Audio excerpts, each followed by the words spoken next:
পুরোপুরি প্রস্তুত হয়ে ব্যাট করতে যাচ্ছেন দীর্ঘ ৩ বছর পর জাতীয় দলের টেস্ট স্কোয়াডে ডাক পাওয়া এনামুল হক বিজয় এবং অলরাউন্ডার মেহেদী হাসান মিরাজ। আর অনুশীলনে এসেই মিরাজ হাঁকালেন বিশাল ছক্কা, সেটিও একবার নয় একাধিকবার। আর বন্ধুকে এমন আগ্রাসী ব্যাট চালাতে উইকেটের অন্য প্রান্ত থেকে অনুপ্রেরণা দিয়েছেন অধিনায়ক নাজমুল শান্ত।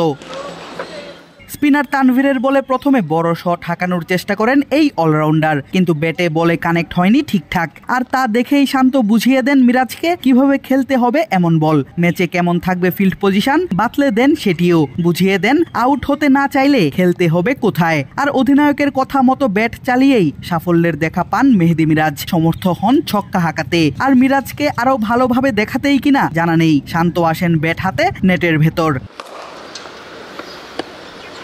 আর এসেই স্পিনার তানভীরের বলে হাঁকান দৃষ্টিনন্দন এক শট। উড়ন্ত বলের দিকে অবাক দৃষ্টিতে তাকিয়ে থাকেন মিরাজ নিজেও। বরাবরের মতো এবারও জিম্বাবুয়ের বিপক্ষে চিন্তার জায়গা বাংলাদেশের ব্যাটিং ইউনিট। বড় রান না পাওয়া, ধারাবাহিক না হওয়া, মাঠে বেশিক্ষণ উইকেট ধরে রাখতে না পারার মতো বেশ কিছু অভিযোগ জমা হয়েছে দর্শকদের মনে। কিন্তু ম্যাচের আগের দিন চট্টগ্রামে বাংলাদেশের অনুশীলনে যেন পাওয়া গেল ভিন্ন এক বার্তা। রানে ফিরতে মরিয়া বাংলাদেশের ব্যাটাররা।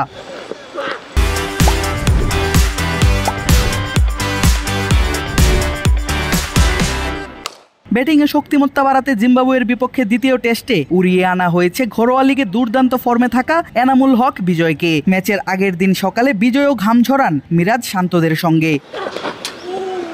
উইকেটে ঘাম ঝরিয়েছেন দলের wicket keeper batter Jaker Ali অনিকো। গত ম্যাচের দ্বিতীয় ইনিংসে জাকেরের ব্যাটিং প্রশংসা কুড়িয়েছিল দর্শকদের। চট্টগ্রামেও এই ব্যাটার ধরে রাখতে চান নিজের ধারাবাহিকতা। তবে চট্টগ্রামে বাংলাদেশের ব্যাটারদের কথা বলতে গেলে সবার আগেই আসবে মুমিনুলের কথা। একে তো চট্টগ্রাম স্টেডিয়াম এই বাঁহাতি বাংলাদেশি ব্যাটারের ঘরের মাঠ, তার উপর এই মাঠেই আছে মুমিনুলের 7 টেস্ট সেঞ্চুরি, নামের পাশে আছে 26 ইনিংসে 1370 রান, এভারেজ প্রায় 60। তবে মুমিনুল এই মাঠের সর্বোচ্চ রান সংগ্রাহক নন, সেই রেকর্ড আরেক অভিজ্ঞ বাংলাদেশি ব্যাটারের দখলে, তিনি মুশফিকুর রহিম। এই মাঠে মুশফিকের রান 1459। বেশ কিছুদিন ধরেই মুশফিক ভুগছেন বড় ইনিংস খেলতে। এবার চট্টগ্রামে নিজের 96তম টেস্ট ম্যাচে ঘুরে দাঁড়াবেন দলের সবথেকে অভিজ্ঞ এই ক্যাম্পেইনার, এমনটাই আশা দর্শকদের। আদিব আশরাফ, ক্রিক ফ্রেন্জি।